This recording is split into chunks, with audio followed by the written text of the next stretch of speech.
जय जय जय शिव शंभू बोलो, जय जय जय शिव शंभू, जय जय जय जय शिव शंभू बोलो, जय जय जय शिव शंभू, जय जय जय शिव शंभू बोलो, जय जय जय शिव शंभू, जय जय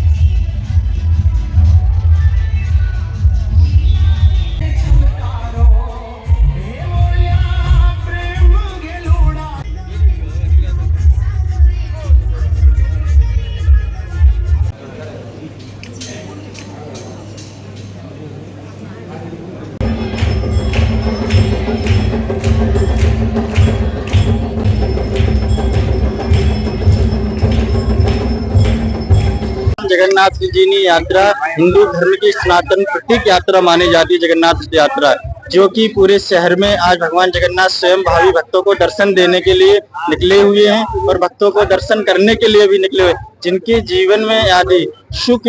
दुख जो होते हैं जीवन में व्यक्ति की, भगवान सबके दुखों का हरण करेंगे। उनके जीवन में सदा खुशहाली सुख समृद्धि प्रसन्नता बनी रहे, उनका जीवन धन और पवित्र बना रहे। स्कंद पुराण में ऐसा भी वर्णन आता है कि अगर आप एक यात्रा करते हैं जगन्नाथ जी की तो 100 यज्ञ का फल प्राप्त पाते हैं। भगवान जगन्नाथ जी की यात्रा पूरे शहर में नगर चर्चा में बहुत ही दिव्य का आनंद हुआ और हमारे राजस्व परिवार राजा साहब जो पधारे, इन्होंने बहुत ही भगवान की श्रद्धा आस्था से पूजा की और इनके बहुत ही भगवान जगन्नाथ पूरे समस्त राजकोट की जनता पे सदा कृपा बनाए रखे, सदा आशीर्वाद रखे। ऐसी भव्य यात्रा भगवान जगन्नाथ की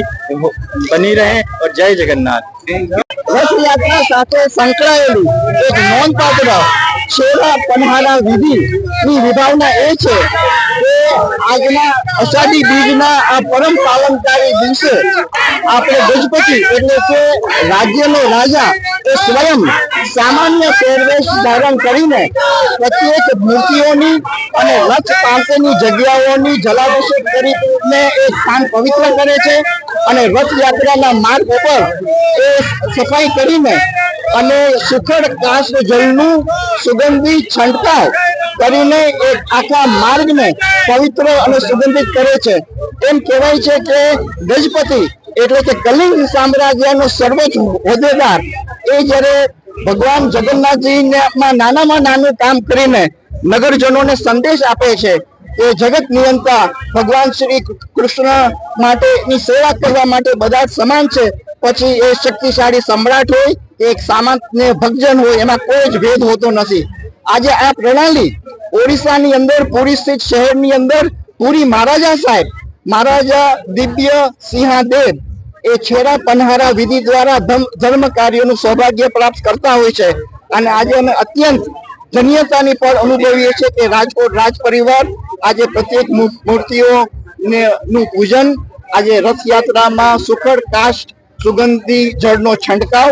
અને રથયાત્રાનો શુભારંભ કરવાની વિધિ અને ધર્મ કાર્ય અમને પ્રાપ્ત થયું છે। આજની પળે આ મંદિરના મહંત શ્રી ત્યાગી મનમોહન દાસજીને અને સર્વ સંતગણને હું નતમસ્તક વંદન કરું છું અને રાજકોટ રાજ પરિવાર કૃષ્ણ ભગવાનના દિવ્ય ચરણોમાં સત વંદન કરીને આજના અષાઢી બીજના આ પરમ પાવનકારી દિવસે રથયાત્રા અને નગર ચર્ચા અને મૂર્તિઓની પૂજા અને દર્શન માટે રાજકોટિયન્સને અને રાજકોટ વાસીઓને ખૂબ ખૂબ શુભકામનાઓ પાઠવું છું।